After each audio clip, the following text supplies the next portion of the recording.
Hello, it's me, Aunt Lady's Kitchen. I'm kind of doing my first short form video for you guys. On my Aunt Lady's Kitchen live that I did last night, my Facebook live that I did, I talked about, I made chicken, I made couscous from a box, y'all. The couscous is from a box. And so I kind of want to show you how I'm going to plate it. I'm going to keep it really simple. I've been watching a lot of plating videos, but I'm still learning all the different things. So with this couscous, it's kind of got more of a dense kind of texture to it. So it's not like a rice, like it's not necessarily like a rice, like if I was using like a jasmine rice or anything like that, or a basmati rice. It's probably more like an Orbero rice. Am I saying that right? Or I have to look that up, but more like that.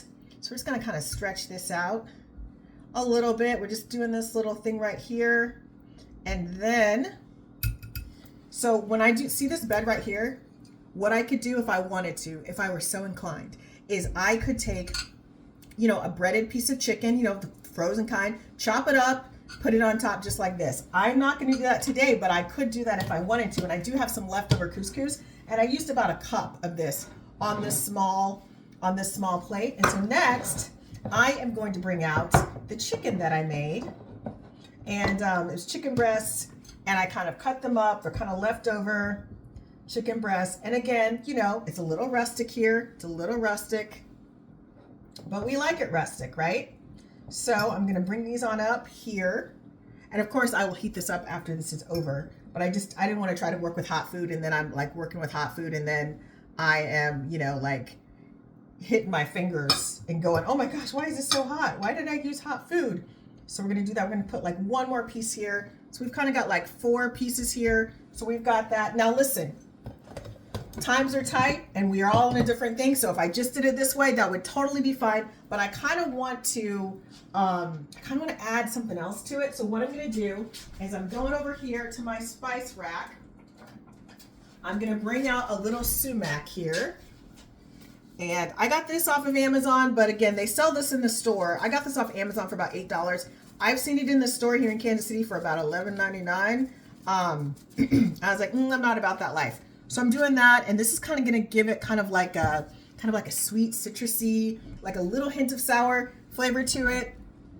And this it's garlic flavored. So let's see here. What else do I got? Because it is garlic flavored, what I want to do next is I want to add a couple of cloves of garlic here. So I've got this clove here, and I have got this clove here. So what I'll do is I'm just going to add it like this. Now look, you can, if you are so inclined, you can go ahead and like chop it up more or whatever. But I kind of low-key like big cloves of garlic. I know not everybody is like me. That's okay. So now what I've got next is I've got these tomatoes, and I'm mainly just doing these tomatoes just kind of for the plot. So I'm just going to put a couple of tomatoes around here, and these are cut in, again, a very rustic fashion. Whenever you struggle like me, I do not always have the best cuts. I'm always saying I am going to take a knife class, I swear. So we're just going to kind of put this here, and let's see here. A little bit here, and I'm trying to think, do I have anything? I don't, like I'm out, like I'm about to go to the store tomorrow, so I'm like, I'm out of just about everything. But I do think what I have is I believe I've got some cheese still someplace. I do. Okay, I've got my cheese. We're just gonna do a little bit of a sprinkle. Now I don't like to put my hands, I don't like to dig my hands into bags like that. I just don't like doing that. Even if it's just me or like, one other person, whatever, I'm not even serving this for a whole crowd, but I just kind of prefer to kind of do it like this, ooh, that's a lot of cheese. That's okay. There we go.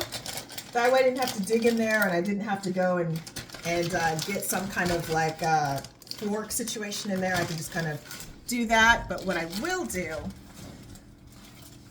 is I will move this around a little bit, because I did kind of go far with that cheese. I just will kind of move this around a little bit because it's covering up the red. Although what I could do, because again, I'm always doing things in like I could put this on top for that pop of color. Now look, it's got cheese on it. That's okay.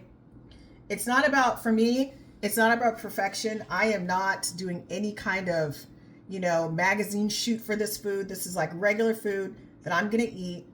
Okay, let's see here. Okay, we're just going to put this, what if I put this on top here? Right there. And then you know what? What about if I take this here, put these cloves maybe on top? Is that gonna, like, again, we're in this together right now, and I feel like, does that kind of, I don't know, it just feels like it's too much. I'm gonna go ahead and take this off, put this here. I'm gonna put this on the other side over here, and there you go. I've got this. It's about to fall over. And I'm just, and again, because I've kind of disrupted things over here, let's get this kind of out here. And again, I just say this, do your best, practice the plating. And it's not even so much, I mean, I like a good presentation or whatever, but it also kind of helps you not overeat, like not like, you know, have so much food and then you're like, oh my gosh, I can't finish this. Or, you know, I got to go put this away now because I put too much. It kind of helps you to kind of eyeball how much. And if you're feeding a lot of people, like getting that plating right will help you as well, because you're not, no food will go to waste because you're not like overfeeding people to the point where it's like, oh, I can't even finish this and it's not going to taste good warmed up the next day. You kind of, it's like exact, and that can help you with your budget as well. So if you want more information about me, you can go to AuntLainey'sKitchen.com. I am on Facebook, Aunt Lainey's Kitchen, Instagram, of course, TikTok, and YouTube on AuntLainey'sKitchen.com. Take care. I'll talk to you soon.